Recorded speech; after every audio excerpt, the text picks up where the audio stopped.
So, what do you want to watch tonight? I'm thinking maybe something classic, like from the Golden Age. All right, Mr. DeMille, I'm ready for my close-up.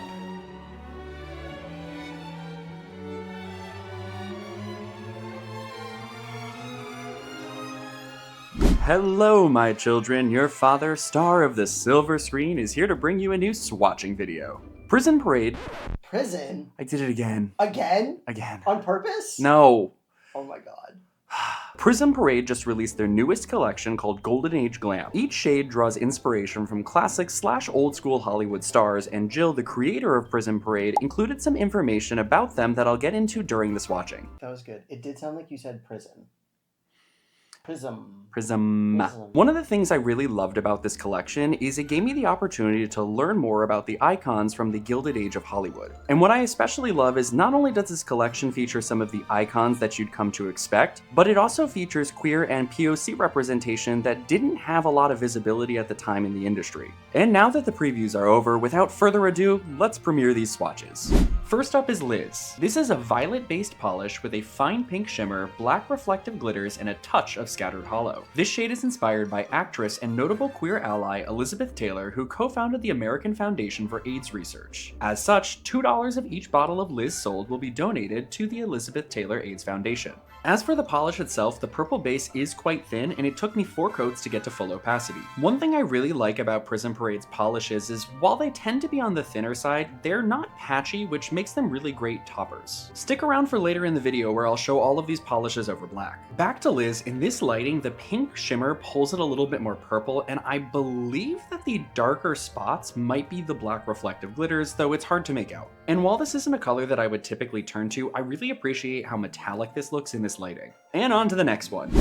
Moving on, we have Rita. Rita is a ruby red lacquer with larger particle shimmer that generally shifts from red to gold and even to orange or green at very extreme angles. This polish was inspired by Puerto Rican actress Rita Moreno, who is one of the last remaining stars of old Hollywood. She's starred in numerous films and shows dating back to the 1950s and is an EGOT winner. And like the last one, this shade also took me 4 coats to get to full opacity. Now I could have stopped at 3, but there was a little bit of visible nail line, and I'm glad I didn't because adding the 4th coat made the depth of the shimmer that much more significant. That said, I do want to mention that I paint on the thinner side so that way it takes less time for each coat to dry. Now personally, I'm not a big fan of red polish like this on myself. However, this polish is really stunning regardless, and I know it's going to melt the hearts of red polish stans.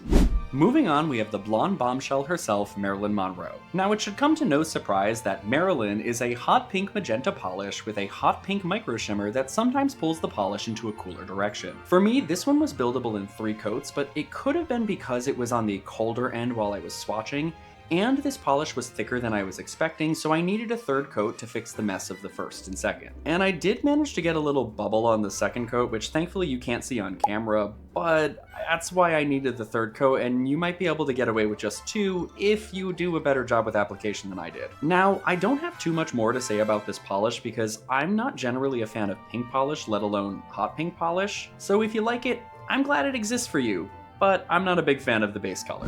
Next up, we have Lena. This polish is an incredibly shifty, shimmery green polish in a navy base. Lena is inspired by Lena Horne, African-American actress, singer, and civil rights activist fighting as far back as segregated America. Like some of the previous shades, this one also took me 4 coats to get to full opacity. One thing that was really interesting about this shade is the navy base is not really a major part of this color, but it made it transform so much between the 1st, 2nd, 3rd, and 4th coat. For example, in the 1st coat, it's really blue leaning, but by the last coat, it's green and almost gold leaning. Now I did notice there was a little bit of visible nail line at the last coat, but I try not to do more than 4 coats in these kind of videos because I think even 4 is pushing it for the average consumer. However, it wasn't noticeable during regular wear as I wore the 2nd half of this collection out for a day or so after swatching. And overall, I think the thinness of this polish is kinda necessary to make the shift as transformative as it was. You can see in this lighting how the blue, green, and gold aspects of this polish are all happening simultaneously on the nail, solidifying this as my 3rd favorite polish from this collection.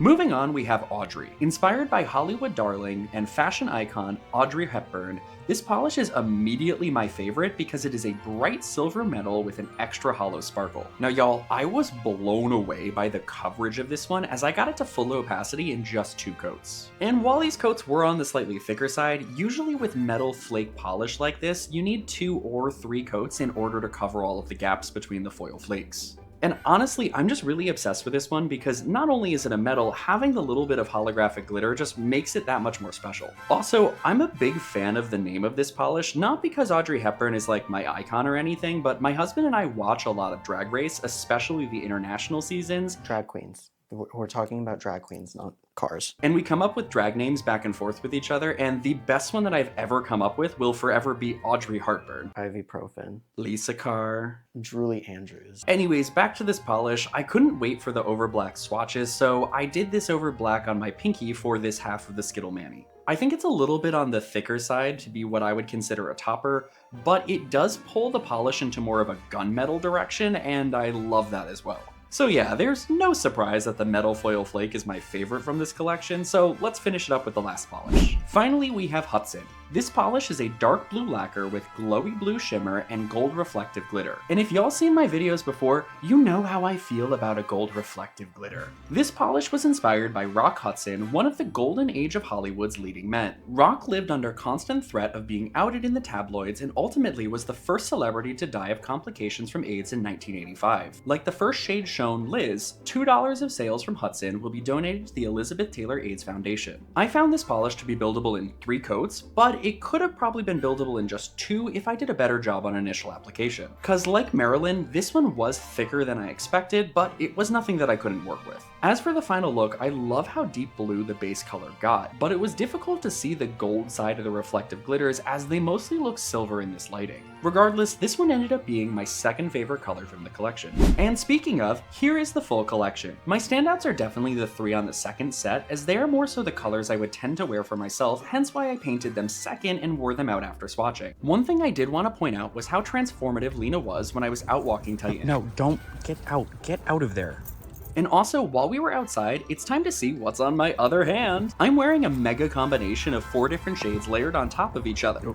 As I was saying, all by Holo Taco. I started with Topaz Tears and then topped it with Pearl Gray, then Halogen Glow, and finally Black Flake Taco. One thing I like to do, especially when I don't have a lot of time to repaint my nails throughout the week, is to add another layer each day. That way my manicure can change slightly without having to fully commit to repainting all of my nails. And all of this layering gave me an idea. I wanted to see how the whole collection looked as a mini polish mountain. I tried to organize them based on most to least opaque to obtain the best layering effect, so I went with Marilyn, Hudson, Audrey, Rita, Liz, and then Lena. And while I was attempting to take a macro shot on my phone, I dropped it directly onto my thumb and took a huge gash out of it. And even though it was only 6 polishes, I wasn't planning on returning to Mini Polish Mountain anytime soon, so I filled the canyon in with some Audrey, ultimately making this cool geo-looking effect. And honestly, this combination is stunning. I think only the top few colors are what we're seeing now, but the red from Rita, the pinky purple from Liz with the green blue gold from Lena just makes this cacophonous mess of color on the nail, and I'm kind of obsessed with it.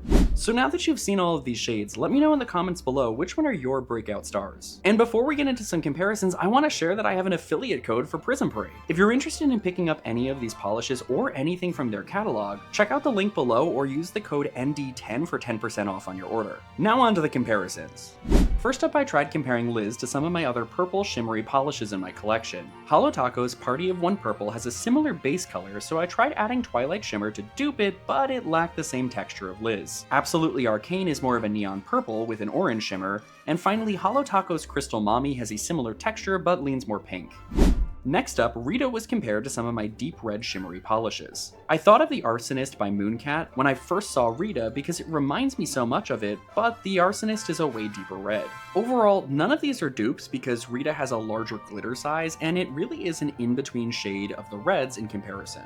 As for Marilyn, since I'm not a big fan of hot pink, I tend to de-stash my pinks and thus don't have a ton to compare. Holo Taco's Birthday Brat is a very similar base color, yet a different formula. And Coloris to Carol's Coral Collision and Tyler Trinket's Betty Bubblegum are more of a bubblegum pink than hot pink. Now for Lena, I grabbed shimmery green since this is what the overall color looks when wearing it. Those are Vintage Lampshade by Cracked, Para Don't Bother Me by Hollow Taco, and Serpents of Eden by Mooncat. And in this lighting, the navy base of Lena shows so much more, making none of these colors look remotely close, but I promise at a different angle when the light source is not directly next to the camera, it looks more green and closer to each other. But I'd say because Lena needs a very specific viewing angle to look similar to my other green polishes, none of these are dupes. For Audrey, I grabbed my silver leaning metal foil polishes, those being Gift Receipt by Hollow Taco and Star Destroyer by Mooncat. Star Destroyer is a silver blue metal, so it's not close, but Gift Receipt looks nearly identical. However, the flake size is slightly different, and it's missing the scattered hollow built into Audrey, so it's close but ultimately not an exact dupe. And finally, we have Hudson, which I compared to some of my blues. None of them had the gold reflective glitters, so that automatically makes neither of them dupes. But if you compare the base colors, Hudson appears more of a blue teal, which could almost be a midway point between Twice in a Blue Moon and Blue Ain't Slick, both by Hollow Taco. And before we wrap up this video, I want to show all of these colors over black. I know polishes on the thinner side can be frustrating to some people, but these were thin and uniform, making them what I found to be pretty good toppers. Because of this potential, it honestly feels more like these are two collections in one, as you can paint them normally or in their dark mode variant. The standouts for me over black are Liz because it legit looks like a galaxy, Lena because the golden olive color comes out so much more, and finally Audrey because I love a dark gray gunmetal. So now that you've seen everything, let me know in the comments below what you think. Also, I want to know, are there any other stars of old Hollywood that weren't included that you think should have? Honestly, I'd love to learn more about the time period, but especially more about any other queer or POC icons. Now it's time for me to get ready for my upcoming starring role. Maybe it'll be a reverse reciprocal gradient tutorial. Finally. I'll see y'all in the next one. Bye. Don't sit on his head. I can't help it when he's in the way. But it's fun.